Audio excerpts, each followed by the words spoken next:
Fala pessoal, beleza? Já faz um tempinho que eu não faço vídeo para vocês, mas como o canal tá dando uma certa quantidade de visualizações, tem bastante gente interagindo com os comentários, eu decidi que eu vou fazer mais vídeos para vocês. Vou me esforçar aqui para criar mais conteúdo para vocês, tá? O que acontece?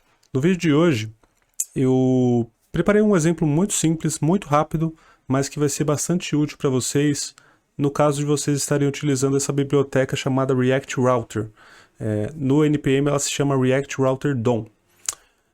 Se você já conhece, você sabe que essa é uma biblioteca que permite você criar essencialmente páginas com React. Você consegue transformar componentes em páginas, algo que permite, que dá uma flexibilidade muito grande para a gente no que tange criar aplicações complexas com o React, né? O que acontece com o React Router? Se você está com um estado em uma página e você está manipulando aquele estado e você muda de página, ou aperta o botão voltar, ou se movimenta, por padrão você perde aquele estado. O React Router ele não tem um padrão ali que ele salva o estado a qualquer modificação. Até porque você tem campos que você não gostaria de fazer isso, né? A pessoa está escrevendo um texto ali, você não vai escrever na base de todas as letras que a pessoa está digitando, né? Você guarda num estado temporário ali na página, e aí se a pessoa submete aquela informação, aí sim ela é gravada no banco. Então no vídeo de hoje eu vou ensinar vocês como criar uma verificação, muito parecida com o que o Gmail faz, por exemplo, onde se você começa a escrever um texto e você clica para voltar ou você clica para sair da página, aparece um prompt perguntando se você quer realmente fazer isso, se você não quer salvar antes as suas alterações. Então isso dá para vocês, dá para a aplicação que vocês estão construindo uma experiência muito mais interessante para os usuários, né? Eu diria que isso é algo fundamental se você está construindo uma aplicação que tem um formulário ou que precisa receber dados do usuário, tá bom? Tutorial super rápido, 5 minutinhos vocês vão fazer aqui junto comigo. O que eu tenho aqui? No meu VS Code, eu só executei o npx create react app, então eu tenho o app.js aqui padrão, sem nenhuma modificação. E o que eu vou fazer? Eu vou vir aqui na página do React Router e eu vou vir aqui no Quick Start deles. E o que eu vou fazer? Eu vou copiar exatamente a página de tutorial que eles colocaram aqui, tá? Então eu vou vir aqui, vou copiar tudo isso aqui e vou colocar aqui no meu VS Code. E antes de eu poder executar isso aqui, eu tenho que dar um npm i react router DOM. Enquanto ele está instalando aqui, um overview bem rápido sobre o React Router. Essa aqui não é uma aula sobre o React Router, mas só para comentar, como eu disse, é uma biblioteca que permite você criar páginas com o React, né? Ele tem esse componente chamado link, que se comporta muito como a tag A do HTML. Basicamente, você coloca um link to alguma rota, e aí ele vai procurar se essa rota foi definida, e se ela foi definida, ele vai te redirecionar para essa página, que na verdade é um componente. E aqui na parte de baixo, você tem um switch com as rotas que estão disponíveis. Então, você tem aqui o home, você tem aqui o users e você tem aqui o about.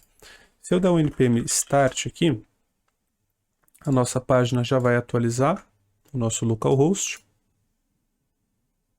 E aqui a gente já tem o resultado. Então eu tenho aqui a página a home, por padrão ele pega a primeira página que está listada ali no switch, e se eu clico aqui nas outras, ele me redireciona para essas páginas aqui. O comportamento padrão que eu estava falando para vocês é o seguinte: vamos supor que eu queira modificar a nossa página about aqui. Então eu vou vir aqui no about e vou colocar dentro dele, e eu vou colocar aqui um campo de texto. Então vou colocar um text area aqui. E aqui eu poderia até definir um estado aqui para ser modificado, mas o comportamento vai ser o mesmo aqui só para mostrar para vocês. O que acontece? Se eu tenho um text area aqui, com esse conteúdo aqui, e eu modifico isso aqui para ser um conteúdo qualquer, na hora que eu clico fora e eu volto para ele, esse estado ele é perdido, porque eu estou saindo da página, então por padrão o React Router está jogando fora isso. Como eu não estou salvando no banco de dados a cada letra que o usuário imputa, eu estou perdendo essa informação. Então a gente vai criar um comportamento que vai bloquear isso aqui, como eu falei na introdução. Tá? Então eu vou tirar essa modificação aqui do about e a gente vai criar uma nova página. Para criar uma nova página é muito simples, eu vou criar aqui um novo arquivo, vou chamar ele de formulário.jsx e o nosso formulário aqui vai ser uma função bem padrão. Então formulário, ele não está esperando receber nada, e aqui a gente vai colocar um export default formulário.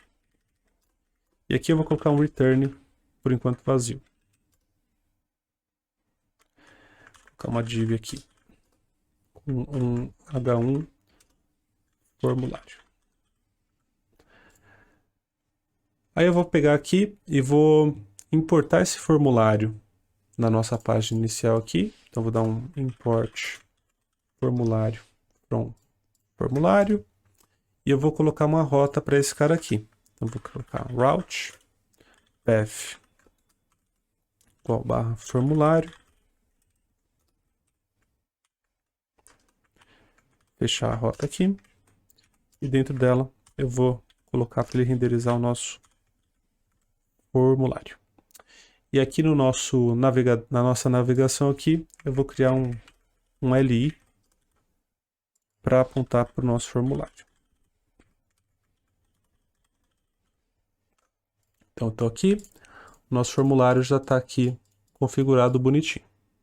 Beleza. Então, como foi comentado, a gente vai criar um campo de texto aqui que a gente vai usar para editar algum estado. Então, a primeira coisa que eu preciso fazer é importar o useState, que a gente vai utilizar aqui. E eu vou colocar aqui um const aqui que vai ser o nosso estado com os dados. Então, eu vou colocar um const data, set data, igual useState, um campo de texto vazio. E aqui na nossa div aqui, eu vou colocar um text area. Poderia ser qualquer coisa, poderia ser qualquer campo que que pode armazenar um estado, só para dar o exemplo aqui para vocês. Dentro dele ele vai renderizar o data e ele vai ter um hookzinho aqui de onChange, que ele vai pegar a cada evento aqui que for qualquer interação que tiver com esse text area, ele vai fazer um callback e vai dar um set data e.target.value. Beleza? Então, se eu estou aqui no meu formulário, agora eu consigo escrever aqui dentro dele. E, basicamente, isso aqui está sendo armazenado no estado da nossa página. Tá? Troquei de máquina, meu Chrome está sem o Developer Tools ainda, mas não tem problema. O que acontece, galera? É aquele comportamento. Estou no formulário, cliquei fora, perdi o estado e não tive confirmação nenhuma, nada aconteceu, nem fui consultado se eu queria realmente fazer isso. Se eu estivesse clicando por engano e eu estivesse escrevendo um textão aqui, eu como usuário ia ficar muito nervoso, certo? Então, o que a gente vai fazer? Eu vou criar um novo estado aqui chamado edited, se foi editado, e vou deixar ele como default false, porque quer dizer, eu iniciei esse componente aqui, ele está com estado vazio aqui, bonitinho, e por padrão, quando ele inicializa, o campo não foi editado ainda, então ele está como false. Agora, a gente precisa verificar se houve alguma alteração neste campo, né? Para simular como se esse campo aqui tivesse sendo preenchido por uma consulta no banco de dados, não vou fazer uma consulta no banco, mas eu vou colocar aqui um let valor inicial igual a valor inicial, tá? E aqui o nosso data, vou colocar ele com o valor inicial. Aqui, isso aqui poderia ser substituído por uma consulta no banco, né? Lembra, a gente tem outros vídeos aqui, aqueles tutoriais onde a gente tem o useEffect com um callback vazio, né? Que tem aquela condição vazia, é o callback, o useEffect que ocorre na inicialização do programa, do componente. Então, seria o equivalente a ter esse cara aqui consultando numa base de dados. Mas aqui eu vou deixar com o valor inicial. E aí, o que eu quero fazer? Eu quero fazer um outro estado aqui que vai ser chamado de salvo, set salvo, igual useState.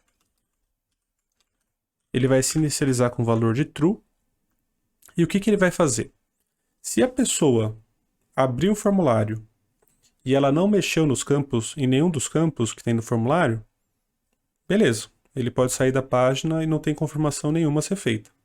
Agora, se ele entrou lá e fez alguma alteração, eu quero armazenar esse estado salvo, que vai ser ele que eu vou utilizar para apresentar o prompt para a pessoa para confirmar se ela quer fazer aquela alteração ou não.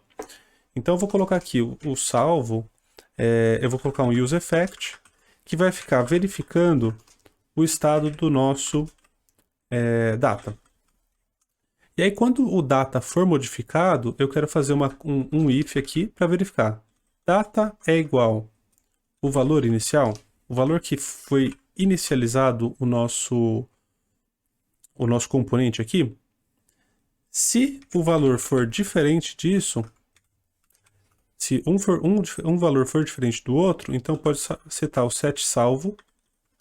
Estou colocando em português para ficar um pouco mais intuitivo aqui o que a gente está fazendo, mas lembrando, uma boa prática é sempre fazer tudo em inglês, tá, pessoal? Então eu vou setar o set salvo como false, porque o que acontece?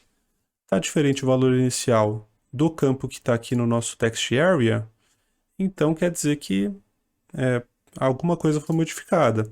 E aí, se isso foi modificado, o que eu quero fazer? Eu quero mostrar um botão e ele vai ter uma propriedade chamada disabled. Quer dizer, se ele vai ficar desativado se o campo estiver salvo. E se o campo não estiver salvo, ele vai ficar ativo, porque daí a pessoa vai poder apertar o botão e aí, aqui a gente está simulando, mas aí ela clicaria no botão e aí ia atualizar o banco de dados. Né? Então eu vou colocar aqui a descrição desse cara é salvar alterações. Então se a gente está aqui, o valor inicial está aqui, e aí se eu faço qualquer modificação, salvar alterações, ele fica ativo. Beleza? E aqui, obviamente, quando eu dou um refresh na página, a gente não está persistindo nada, não é a intenção do tutorial, mas ele volta para o valor inicial aqui e está tudo certo. Né? O que a gente vai fazer agora? A gente precisa, de alguma forma, bloquear essa movimentação da pessoa, do usuário, caso ele tenha uma modificação ativa. Então, para fazer isso, a gente vai importar o componente chamado prompt do React Router. E aí a gente vai colocar aqui o prompt. E esse prompt aqui ele tem duas propriedades que são essenciais. O when, ou seja, quando esse prompt deve aparecer. E ele vai aparecer quando o nosso estado aqui não estiver salvo. Então, se não estiver salvo, ele vai aparecer. E qual é a mensagem que ele vai renderizar? Né? Então, eu vou colocar aqui que a mensagem que ele vai renderizar, isso aqui precisa ser um callback, vai ser: deseja salvar, você está saindo da página. Deseja salvar as alterações? E aqui no nosso botão, quando a pessoa apertar, ele vai setar o salvo como true. Na prática, isso aqui seria uma inserção na base, um update, alguma coisa do tipo. No nosso tutorial não é necessário, então eu vou colocar um onClick aqui. E esse onClick vai fazer o quê? Ele vai pegar e vai dar um set salvo igual a true. Então, voltando para cá, para a nossa página, estou aqui no home e tal. Formulário, valor inicial, vou colocar o valor inicial 2. Se eu tentar clicar fora, o prompt já aparece e ele fala aquilo lá. Você está saindo, você deseja salvar as alterações antes? E aí eu posso cancelar, aí eu não vou fazer isso aqui. Deseja descartar as alterações, né? Porque é mais isso que a gente está fazendo aqui. Então, 2 aqui para descartar as alterações. Se sim, ok, eu saio e eu volto para a página depois, está tudo certo. Agora, se eu vier aqui escrever alguma coisa, salvar, aí ele deixa que eu saia sem problema nenhum. Tá? Então, esse foi o tutorial de hoje, pessoal. Espero que vocês tenham gostado. Planejo fazer muito mais tutoriais para vocês nas próximas semanas. E, de novo, se vocês tiverem qualquer dúvida, qualquer comentário, por favor, deixem aí nos comentários. Eu vou ter maior prazer em ajudá-los, beleza? É isso e até mais.